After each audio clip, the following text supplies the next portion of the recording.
दुनिया की आबादी का सबसे बड़ा हिस्सा भारत में रहता है और आज हम विश्व की सर्वाधिक जनसंख्या वाले देशों में गिने जाते हैं।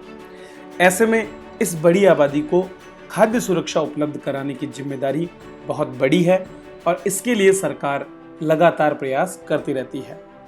खाद्य सुरक्षा कई मायनों में देश के लिए आवश्यक है, अनिवार्य है और ये कहीं ना कहीं हमारी राष्ट्रीय सुरक्षा से जुड़ा हुआ मुद्दा भी है, क्योंकि यदि लोगों के पेट में भोजन है तो ऐसे में उनके बीच में किसी तरह की कोई अशांत स्थिति जो है देखने को नहीं मिलती और देश की व्यवस्था सही तरीके से चलती रहती है।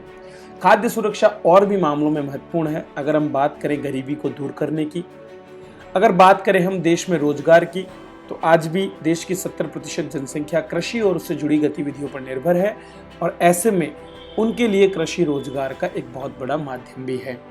वहीं पर अगर हम हमारी जनता के स्वास्थ्य की बात करें तो उस पहलू से भी खाद्य सुरक्षा अति महत्वपूर्ण है, क्योंकि देश की आबादी का लगभग 33% जो हमारे बच्चे हैं वे अंडर नरिश्ड कैटेगरी में आते हैं। कई उनमें से उनकी उम्र के हिसाब से कम कद और कम वजन वाले भी हैं। ऐसे में खाद्य सुरक्षा मिशन काफ़ी महत्वपूर्ण हो जाता है। इसी क्रम में देश भर में खाद्य सुरक्षा सुनिश्चित करने के लिए दो चीज़ें, राष्ट्रीय खाद्य सुरक्षा मिशन और दूसरा राष्ट्रीय खाद्य सुरक्षा एक्ट, ये दो लाए गए हैं। खाद्य सुरक्षा एक्ट जहां पर लोगों को सब्सिडाइज्ड फूड उपलब्ध करा करके उनको भोजन की गारंटी देता है, वहीं पर खाद्य सुरक्षा मिशन देश में उत्पादकता को बनाए रखने और उसमें लगातार वृद्धि करने के प्रयास करता है। दोस्तों, इस सब की शुरुआत होती है मई 2007 से।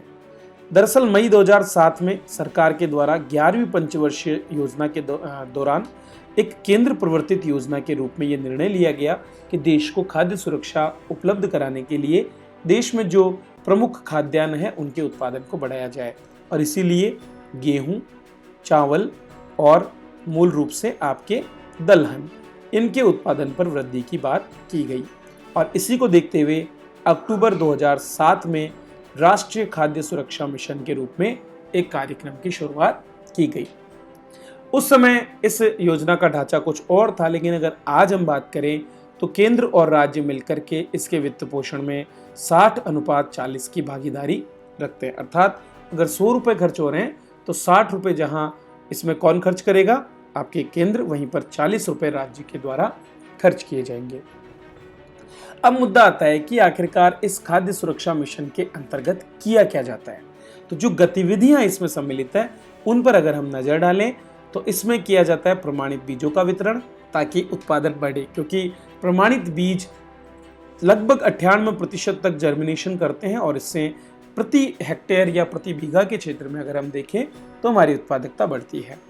उन्नत उत्पादन तकनीक प्रदर्शन, तो इन सभी फसलों के अंतर्गत उन्नत तकनीकों का प्रयोग कैसे किया जाए उसके लिए प्रदर्शन किए जाते हैं, किसानों को समझाया जाता है। जैविक खाद, सूक्ष्म तत्व, जिप्सम और समन्वित कीट प्रबंधन जैसी पद्धतियों को अपना करके जो फसलों के उत्पादन के दौरान हानियां होती है उसको कम करने का प्रयास भी इसमें किया जाता है।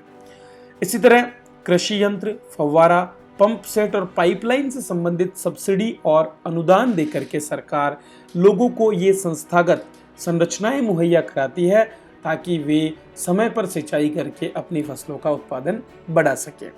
और एक और जो गतिविधि है वो है फसल तंत्र पर आधारित प्रशिक्षण, क्योंकि बिना प्रशिक्षण के बेहतर खेती करना नामुमकिन है। तो ये कुछ गतिविधियां हैं जिनके माध्यम से राष्ट्रीय खाद्य सुरक्षा मिशन को लागू करने का प्रयास किया गया।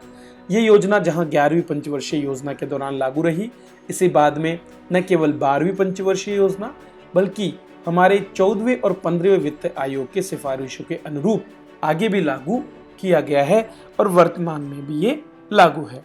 चलिए राजस्थान के संदर्भ में बात करते हैं कि वर्तमान में ये कहां पर किस किस रूप में लागू है। तो राजस्थान में अगर हम बात करें तो मुख्य रूप से 5 अलग अलग जो है NSFSM के कार्यक्रम हमारे यहाँ पर चलाए जा रहे हैं। सबसे पहले बात करते हैं NFSM गेहूं की। तो गेहूं जो कि खाद्यान्न का सबसे महत्वपूर्ण जो है अंग है, उसकी शुरुआत 2007-08 में ही अक्टूबर में कर दी गई और राज्य के 14 ऐसे जिले हैं जो गेहूं उत्पादक जिले हैं जिनमें वर्तमान में NFSM गेहूं लागू है। इनमें बांसवाड़ा, भीलवाड़ा, बीकानेर, जयपुर, झुंझुनू, जोधपुर, करौली, नागौर, पाली, प्रतापगढ़, सवाई माधोपुर, सीकर, टोंक और उदयपुर सम्मिलित हैं। दोस्तों, इसी तरह का एक कार्यक्रम राज्य में एनएफएसएम दलहन के रूप में चलाया जा रहा है, जिसमें मुख्यतः दालों के उत्पादन पर फोकस किया जा रहा है। ये भी शुरुआत 2007-8 से ही हो गई थी और राज्य के सभी 33 जिलों में जो प्रमुख दालें हैं उनके उत्पादन को मदद दी जा रही है। इसके बाद में बारी आती है एनएफएसएम मोटा अनाज की, जिसकी शुरुआत 2014-15 में की गई थी। मोटा अनाज या कोर्स सीरियल की बात करें तो इसके अंतर्गत सम्मिलित है आपके 2 अनाज, जिनमें से एक है मक्का, और ये राज्य के जो दक्षिणी जिले हैं जिनमें बांसवाड़ा, भीलवाड़ा, चित्तौड़गढ़, डूंगरपुर, उदयपुर हैं, जो कि काली मिट्टी के उत्पादन से जुड़े हुए हैं। काली मिट्टी का क्षेत्र ये है। तो इन सभी जो जिले हैं उनके अंतर्गत आपके मक्कों का उत्पादन किया जा रहा है।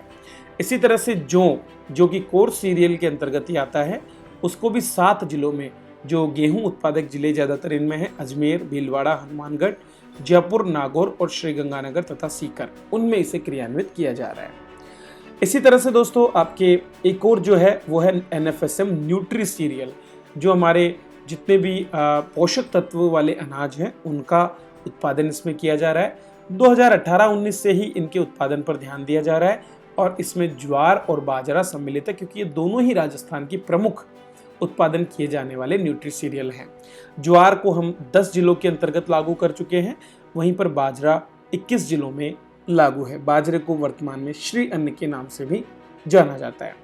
अंतिम जो हमारा है वो है एनएफएसएम वाणिज्यिक फसल।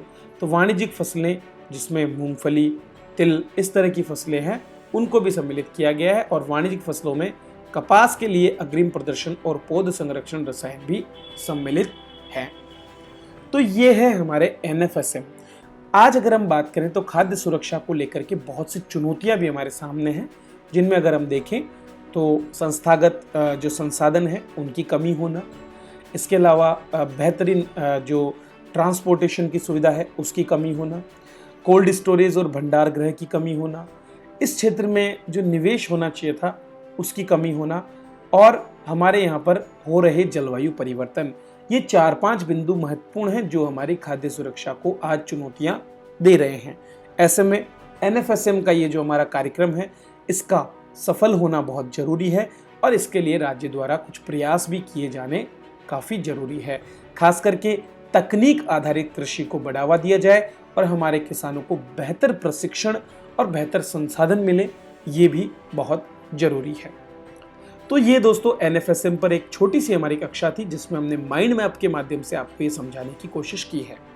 ये सारे के सारे माइंड मैप्स आपको हम अवेलेबल कराते हैं हमारे एक कोर्स में जो है राजस्थान आर्थिक सर्वे। तो आर्थिक सर्वे के इस कोर्स में आपको न केवल चैप्टर वाइज पीडीएफ बल्कि एमसीक्यू टेस्ट और मेंस के लिए टेस्ट सीरीज भी अवेलेबल है। ये सभी आपको हमारी आरएस जंक्शन नामक ऐप पर अवेलेबल है, जिसका लिंक मैंने डिस्क्रिप्शन में आपको दिया है। तो एनएफएसएम का ये वीडियो आपको कैसा लगा आप हमें कमेंट करके जरूर बताएं।